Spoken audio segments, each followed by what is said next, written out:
Hey, what's up, stock compounders? Brad here. So, Mohnish Pabrai just released his latest interview with Wall Street Labs. It came out on YouTube yesterday. Pabrai tweeted about it this morning. So, of course, I want to share my highlights from this latest Pabrai interview. So, starts off, the best place to invest is a great growing business, but you have to be careful how much you're paying. Buying great businesses at 80 times earnings typically is not going to be a great way to get rich. There is a very small sliver of businesses that thrive for multiple decades. We want durable growth, okay?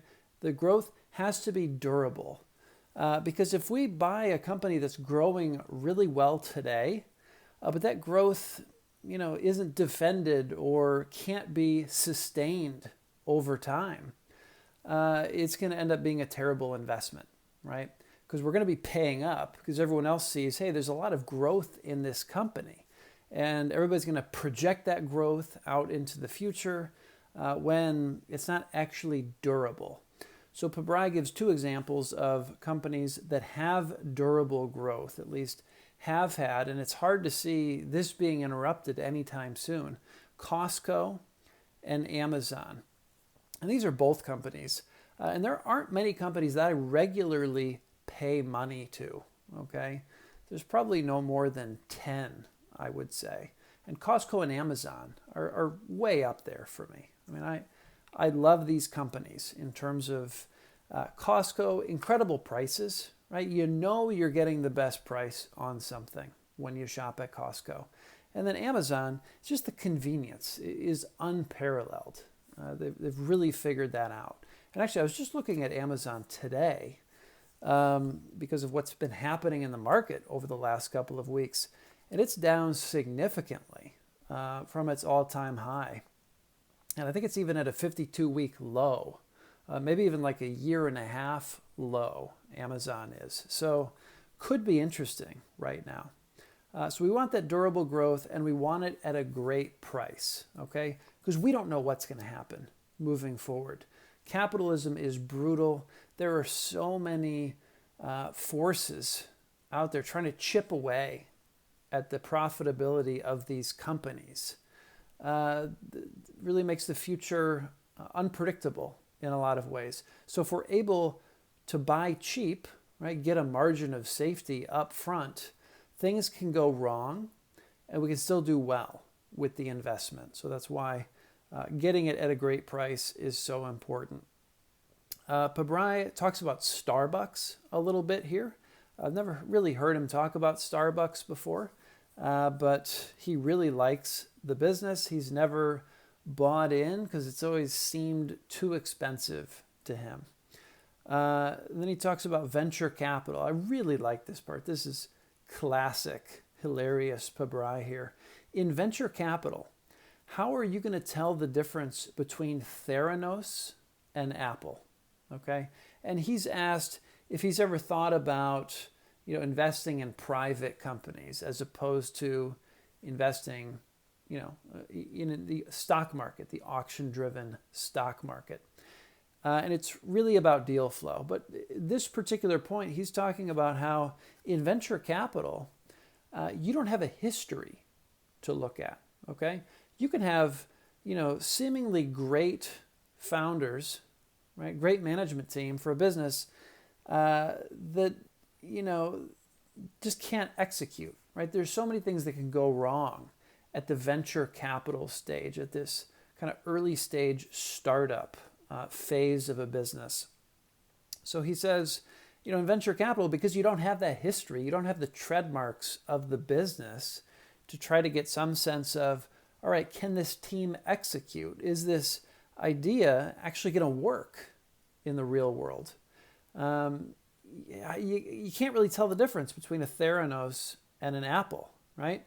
And since you don't have that history, you look at them, they're both wearing turtlenecks, right? Okay, both wearing turtlenecks. How do we tell them apart? That's not going to differentiate. You'd probably just go for the blonde, right?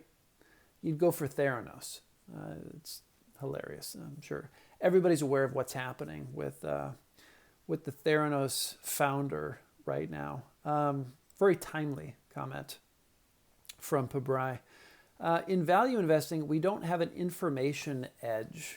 Okay, I think I forget who I read it from, but there's like 3 different edges you can have in investing.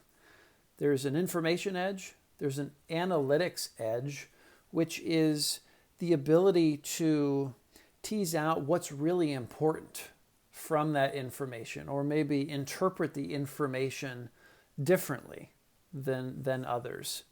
So in value investing, we don't have an information edge. We have an analytics edge. Okay, so we're seeing the same data, the same information that everyone else has free access to, but we're interpreting it differently. And that often comes from our experience, right? Patterns that we've picked up on over years and years of investing experience or experience running businesses. We can see patterns. We have mental models in place from that experience that allow us to see something that others aren't seeing. Okay, so that's how Pabrai sees his edge as a value investor. Talks about Micron. The largest position we have now is Micron, we being Pabrai Funds.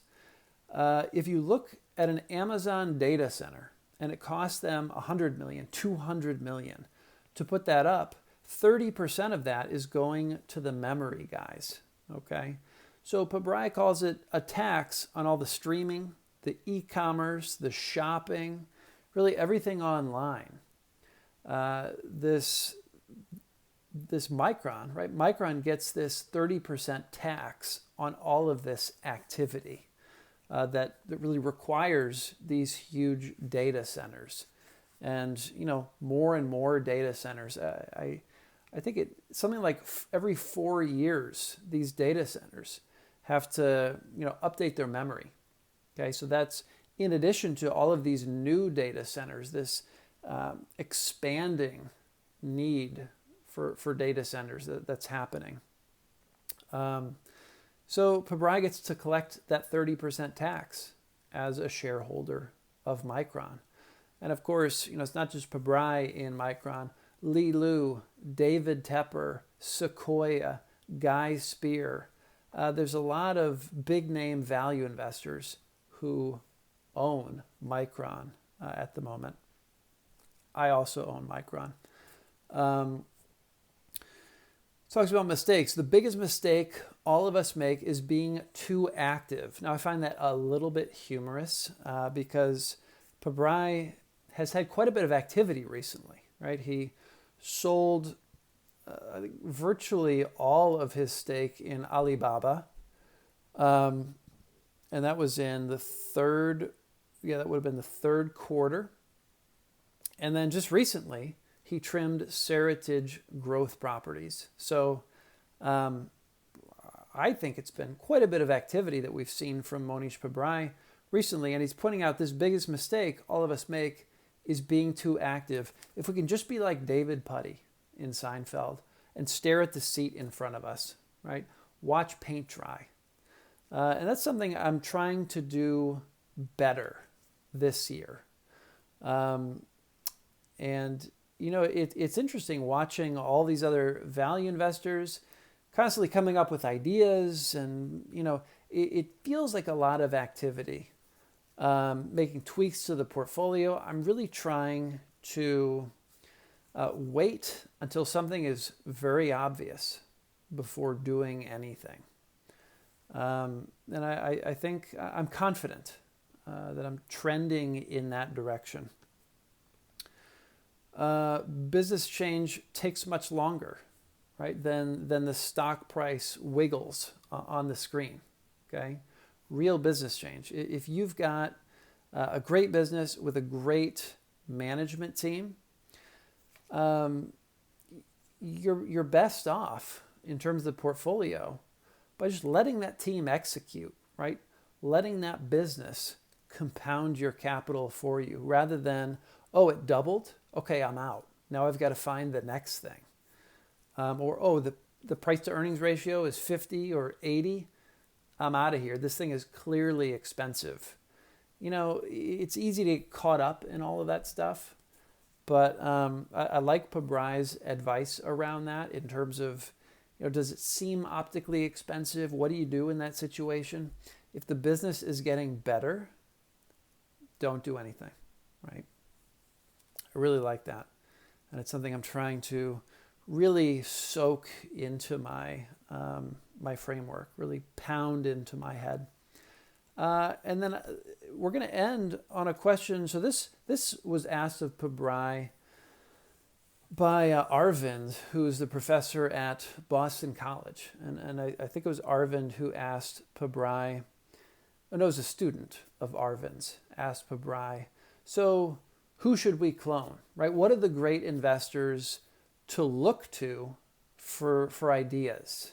And of course, Pabrai in the free lunch portfolio lists, I think, 9 or 10. If you just look at the free lunch portfolio, who he clones for that. But I'd ask him this every time I interviewed him. Pabrai, who are you getting ideas from recently over the last quarter? And so he dropped 2 names. Okay, first he said, Dataroma is a good place to look. I thought he was just going to end it there and really not give us anything more substantive than that. But he named 2, Josh Tarasoff, and this is Greenlee Lane Capital, and then RV Capital, which is out of Switzerland. That's Rob Vinal's fund. So those 2 are both on Twitter. Josh, I think, is active on Twitter. Rob has like 1 or 2 posts. But Rob, I think you can get a hold of through email. You can access he does half-year letters. Okay, so he does 2 letters a year to his investors, and they seem to be available to the public. If you just go to RV Capital's website, and I actually tweeted some of this stuff out earlier today. So if you go to my Twitter, @bkellner, you can see there was an interview in July of 2021 with Josh Tarasoff. It's pretty good. I think he's been compounding at like 17% since 2006.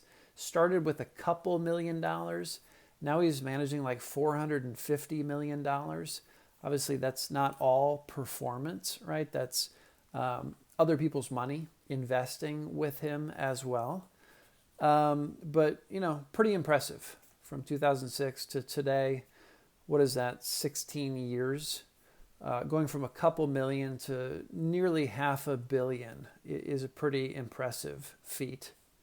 And Josh Tarasoff, I pulled him on Ticker Terminal just to see what he's bought recently or what he's added to. Salesforce, Brookfield Asset Management, and Twitter are positions he added to in the 3rd quarter of 2021.